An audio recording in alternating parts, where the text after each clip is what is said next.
चुनाव के और रंग देखने के लिए हम पहुंचे हैं कुरुक्षेत्र में, धर्म नगरी कुरुक्षेत्र में। यहाँ का एक अपना धार्मिक और ऐतिहासिक महत्व है। ब्रह्म सरोवर है यहाँ पे, ब्रह्म सरोवर पर हम खड़े हुए हैं। बात करते हैं, यहाँ पे कुछ अलग अलग समुदायों के लोग खड़े हैं, जिसमें युवा हैं, रिटायर्ड लोग हैं, व्यापारी हैं, तमाम लोग यहाँ मौजूद हैं। उनसे बात करेंगे चुनाव के रंगों के बारे में, चुनाव के मुद्दों के बारे में।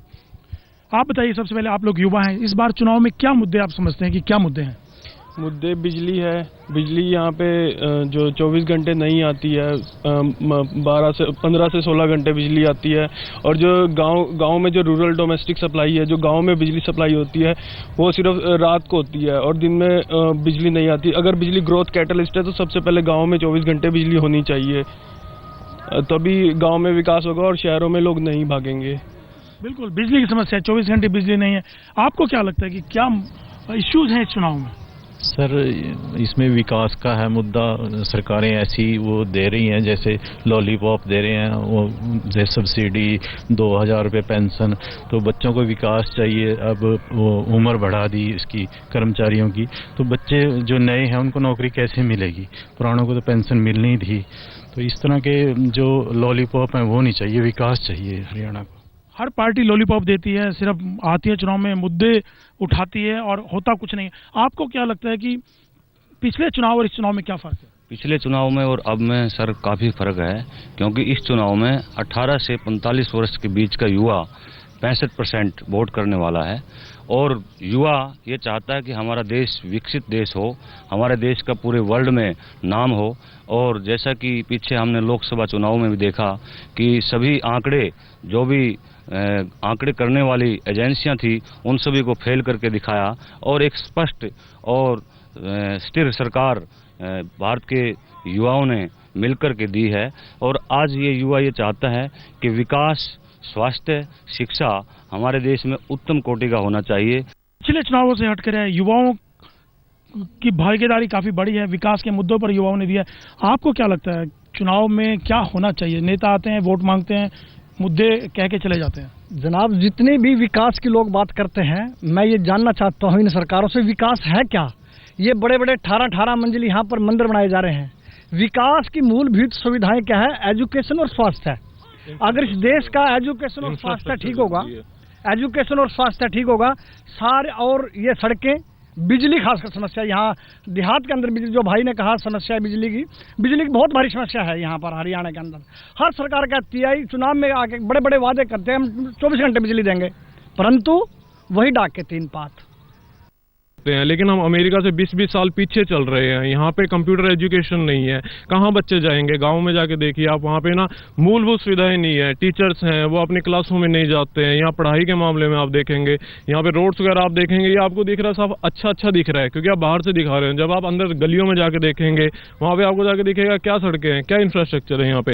अगर हम लोग करने की कोशिश भी करते हैं, मान लो हम यहाँ पे डस्टबिन रखते हैं, हम देखते हैं कि यहाँ कोई रैपर पड़ा, कोई लिफाफा पड़ा, हम डस्टबिन में रखते भी हैं, तो आप वहाँ पे देखोगे तो 10-10 दिन, 15-15 दिन पीडब्ल्यू वाले वहाँ से वो उस गंद को उठाने भी नहीं आते हैं। देखिए सर, कोई भी नेता जब इलेक्शन लड़ने के लिए जाता है, चाहे वो स्टेट लेवल पे हो, नेशनल लेवल पे हो, उसमें क्या होता है कि वो एक शपथ पत्र देता है। शपथ पत्र में अपनी झूठी घोषणाएं करता है और उस घोषणा को फुलफिल करने के लिए कोई भी कानून नहीं है, कोई भी उसके ऊपर बाध्य नहीं है कि वो इसको फुलफिल करे। होता क्या है कि वो एक बहुत बड़ा घोषणा पत्र लेके आता है, आम पब्लिक को दिखाता है मैं ये करूंगा वो करूंगा, उसके बाद इलेक्ट होने के बाद वो उसको नहीं पूछता, ना ही उस घोषणा पत्र के बारे में कोई बात की जाती। क्या कोई ऐसा कानून नहीं बन सकता कि जिसके तहत अगर कोई घोषणा पत्र अपना झूठा रखता है, उसको फुलफिल नहीं करता, तो उसके अगेंस्ट पब्लिक के साथ 420 की एक धारा बनाई जाए, जिसके तहत उसको सजा दी जाए। महत्वपूर्ण सवाल उठाया कि जो घोषणा पत्र आते हैं, मैनिफेस्टो आते हैं, उसका इम्प्लीमेंटेशन होना चाहिए और उनके लिए बाध्य होना चाहिए, वो ऐसे कानून बनने चाहिए। आपको क्या लगता है कि ये कहा जा रहा है कि मोदी की लहर है, कोई कह रहा है चौटाला की सरकार बनेगी, कोई कह रहा है हुड्डा तीसरी बार आएंगे, आपको क्या लगता है? देखिए, मैं तो ये चाहता हूँ कि सरकार उसकी साफ सुथरी बने, साफ सुथरी छवि के कोई भी नेता आए उसे युवा एक्सेप्ट करने के लिए तैयार है। हम चाहते हैं कि जो भी नेता आए वो मैनिफेस्टो में जो भी चीज़ें वो डाल रहा है वो खुल के और साफ सुथरी छवि का नेता हो, जिससे हमें भी लगे, युवाओं को भी लगे। आज युवा चाहता है रोजगार, और जो भी बुजुर्ग चाहता है उसे अच्छी पेंशन मिले। जो मैनिफेस्टो में लोग कोई 2000 दिखा रहा, कोई 1500, कोई लुभावने वादे कर रहे हैं, लेकिन जैसे ही सरकार बन जाती है वैसे ही लोग वो भूल जाते हैं कि भाई मैंने कुछ वादा किया था। मैं ये चाहता हूँ और सरकार से भी अपील यही करना चाहता हूँ, जो मैनिफेस्टो में आप अपना शो कर रहे हैं, जो भी बता रहे हैं, वो लोगों तक पहुँचाया जाए। मैं ये चाहता हूँ। यहाँ कुछ और लोग उनसे बात करते हैं कि आपको लगता है मोदी की लहर है जो बीजेपी प्रचार कर रही है यहाँ पे, या हुड्डा तीसरी बार बनेगा या चौटाला की सरकार? देखिए, अगर कोई ये समझे कि मोदी जी की लहर नहीं है तो वो बिल्कुल गलत सोच रहे हैं, पहली बात। क्योंकि कभी भी आप पिछला इतिहास उठा के देख लो, हरियाणा में भाजपा का कोई जनाधार नहीं था, लेकिन इस बार भी 7 MP चुन के आए हैं। वो उसका एक ही रीजन है, वो है मोदी। और मोदी से जितनी इतनी ज्यादा उम्मीदें हैं आज पूरे देश के अंदर, अगर कोई एक नेता है जिसके ऊपर जनता विश्वास करती है तो वो सिर्फ नरेंद्र मोदी है। बाकी इश्यूज भी हैं, आपको क्या लगता है कि क्या इश्यूज होने चाहिए? नेता देखिए, कांग्रेस राज में हमेशा भ्रष्टाचार रहा है, शिक्षा का स्तर दिन प्रतिदिन नीचे गिरता जा रहा है। और जहां पर हुड्डा जी कहते हैं कि मैंने हरियाणा में विकास किया है, यहाँ इधर इलाके में कोई विकास का काम नहीं है। नौकरियों में पूरा भेदभाव किया जा रहा है। रोहतक इलाके के सारे युवाओं को नौकरियां मिल रही हैं, लेकिन यहाँ का जो युवा है वो बेरोजगार फिर रहा है। आपको क्या लगता है? हुड्डा साहब कह रहे हैं तीसरी बार सरकार बनाएंगे, चौटाला के भी लोग कह रहे हैं कि चौटाला भी सरकार बनाएंगे। आपको क्या लगता है कि मोदी लहर इफेक्ट करेगी यहाँ पे? क्योंकि बाई इलेक्शन में भी बीजेपी हार गई थी। क्या विधानसभा चुनाव में इश्यूज अलग हैं लोकसभा चुनाव से? देखिए, मेरा मानना यह है कि जनता को अभी देखना पड़ेगा। सिर्फ मोदी के नाम पर वोट देना मैं नहीं समझता कि समझदारी की बात है। उनको क्या करना पड़ेगा, उनको देखना पड़ेगा हमारा जो लीडर जो अभी खड़े हुए हैं इलेक्शन में वो कहाँ से आए हैं। मैं उन भाई साहब की बात से बिल्कुल सहमत हूँ जो उन्होंने कहा कि 70% ऐसे लोग हैं जो कांग्रेस से ही बीजेपी में आए हैं, और मुझे नहीं लगता कि उन लोगों को आप फिर से लाएंगे तो वही भ्रष्टाचार फिर से वही होगा जो ऑलरेडी था यहाँ पे। जहाँ तक कांग्रेस की बात है, हुड्डा साहब जो भी चैनल खोल लिया सवेरे सवेरे या दिन में या रात को, एक ही बात करते हैं, नंबर 1 हरियाणा। मैं हुड्डा साहब से 10 साल की बात करता हूँ। अगर विकास नाम की कोई चीज़ हुई है वो केवल रोहतक में हुई है। मैं तो ये कहता हूँ जो नंबर 1 हुड्डा बात करते हैं ना भाई, नंबर 1 है हरियाणा। हरियाणा का विनाश और केवल रोहतक का विकास। मैं हुड्डा साहब के बारे में इतना कह देना चाहता हूं, क्योंकि विकास नाम की तो यहाँ कुरुक्षेत्र के हरियाणा में कहीं भी आप जाके देखिए कोई विकास नहीं है। सिलेक्टिव विकास हुआ है आपका क्या? कोई नौकरी नहीं मिली है। हुड्डा सरकार से पहले जो सरकार थी उन सरकारों से बेहतर काम इस सरकार ने किया है। देखो, सारी एकदम परिस्थिति नहीं बदल सकती। 10 साल से कांग्रेस की सरकार है। इससे पहले चौटाला की सरकार थी, इससे पहले दूसरी जो सरकार थी उससे ज्यादा बेहतर काम किया है। और खासतौर युवाओं के लिए 20 साल पहले कम से कम राजीव गांधी जी ने कितनी नौकरियां कुरुक्षेत्र के अंदर दी है। नौकरियों के बारे में बताए। आज हमारे युवा आज उसी कंप्यूटर के सारे मेन विकास मंदिरों का विकास नहीं है।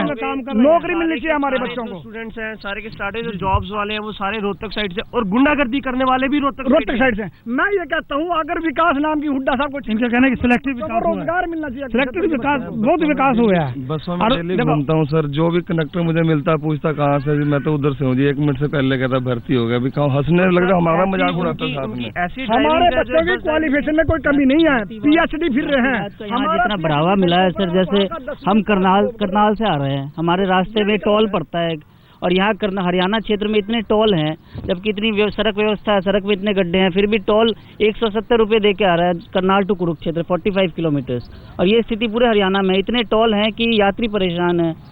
सड़क व्यवस्था है, सड़क में इतने गड्ढे हैं, घबराता है कि पता नहीं बस होगा क्या, सारा दिन पैसे मारने जा रहे हैं। सर देखिए, इन सभी बातों का निचोड़ घूम के वहीं आ जाता है मैनिफेस्टो में। अगर कोई भी अपना शपथ पत्र में जो बातें आज हमें लालच दे रहे हैं, अगर हम आज किसी नए नेता को सिलेक्ट करते हैं तो क्या लगता है आपको वो दोबारा ऐसा नहीं करेगा हमारे साथ? जब तक उसके शपथ पत्र को कानूनी रूप से ना लिया जाए तब तक हम जितनी बार जैसी मर्जी वोट करें, नेता की क्या गारंटी है, किसी पर्सन की क्या गारंटी दे सकते हो आपकी दोबारा हमारे साथ घूम फिर के बाद वोटे ले जाते हैं हमारे से जी, बरगला लेते हैं हमारे को, भाई चुनाव मैनिफेस्टो ऐसा दिखा देते हैं भाई हम ये करेंगे वो करेंगे। सच्चाई में जागरूक है सर, और मैं तो ये कहूँगा सरकारों से कि अब हमें उल्लू बनाना छोड़ दो। चुनावी मुद्दों पर चुनावी चौपाल से हम कुछ लोगों से और बात करते हैं। सरदार जी, आप बताइए कि सब लोग कह रहे हैं कि हुड्डा की तीसरी बार सरकार बनेगी, कोई कह रहा है मोदी की लहर है, मोदी सब कुछ बदल देंगे, आपको क्या लगता है? मैं समझता हूं कि हुड्डा की जो सरकार है वो पूरी तरह फ्लॉप हो चुकी है। मैं समझता हूं कि हिंदुस्तान को शायद 200 साल में अंग्रेज इतना नहीं लूट सके जितना कि कांग्रेस पार्टी ने 60 साल में लूट लिया है इन्होंने। और आज जो ये मोदी की बात कर रहे हैं, मैं समझता हूं कि लोगों के पास और कोई ऑप्शन नहीं था। एक तरफ राहुल गांधी जी थे, दूसरी तरफ मोदी थे। लोगों ने मोदी जी को चुना वो एक राष्ट्रीय मुद्दा था, आज हरियाणा का मुद्दा है। और हरियाणा में एक ही सिर्फ लोगों की एक ही पसंद है, वो चौधरी ओम प्रकाश जी चौटाला हैं। क्यों? हमेशा लोगों की आवाज़ चौधरी ओम प्रकाश जी चौटाला ने उठाई है। 100 दिन के अंदर जो इनकी राष्ट्रीय पार्टी है वो बिल्कुल बीजेपी बिल्कुल फ्लॉप हो चुकी है। जहाँ तक बीजेपी की बात है, एक नरेंद्र मोदी के ऊपर तो लोगों ने बहुत खूब विश्वास किया, क्योंकि उनका व्यक्तित्व कुछ ऐसा था, लोग मोदी जी को देख रहे थे। जहाँ तक हरियाणा की बात है, हरियाणा में लोग अपना नेता देखते हैं, लोकल एरिया देखते हैं, लोकल डिमांड देखते हैं। जब ये मोदी जी की बात आ रही है, सरकार मोदी जी आई, ये तो इनका मुंगेरी लाल के सपने ले रही है। मुंगेरी लाल के सपने, लोकल इश्यूज ज्यादा मैटर करते हैं यहाँ पर। कोई हुड्डा को सीएम बनाने के लिए कह रहा है कि तीसरी बार सीएम बनेंगे, कोई कह रहा है बीजेपी की सरकार बनेगी, कोई कह रहा है ओम प्रकाश चौटाला की सरकार बनेगी। यहाँ आप अंतिम तरीके से बताइए कि नेता आएंगे, वोट मांगते हैं, तो आप उनको क्या कहेंगे, किस मुद्दे पे वोट दें? हम देखिए, हरियाणा एक छोटी स्टेट है और स्टेटों से मुकाबले थोड़ी डेवलप्ड है, इंडिया के और स्टेटों के मुकाबले। तो हम यहाँ पे इतना जितना और बिहार जैसा भ्रष्टाचार यहाँ हरियाणा में नहीं है। तो हमें आगे जो नई जो पीढ़ी आ रही है उसको टेक्नोलॉजिकली सोचना चाहिए हर चीज़ को, कि कैसे। अब जैसे ब्रह्म सरोवर में घास उगी पड़ी है, जम्मू कश्मीर में डल लेक है, डल लेक में भी ऐसी घास उगती है, लेकिन वहाँ मशीन है उसको उठाने के लिए। यहाँ पे मशीन ही नहीं मंगवाते। ये सुभाष शुदा चेयरमैन बैठा हुआ था इतने सालों से, मशीन नहीं मंगवाई ब्रह्म सरोवर की घास निकालने के लिए, ताकि अपने आप। और जो जैसे कि साउथ हरियाणा में जो रेलवे मिनिस्ट्री के साथ हरियाणा गवर्नमेंट ने मिलकर रेल लिंक डेवलप किया, Rewari Jhajjar rail link develop किया, हरियाणा गवर्नमेंट ने पैसा डाला है।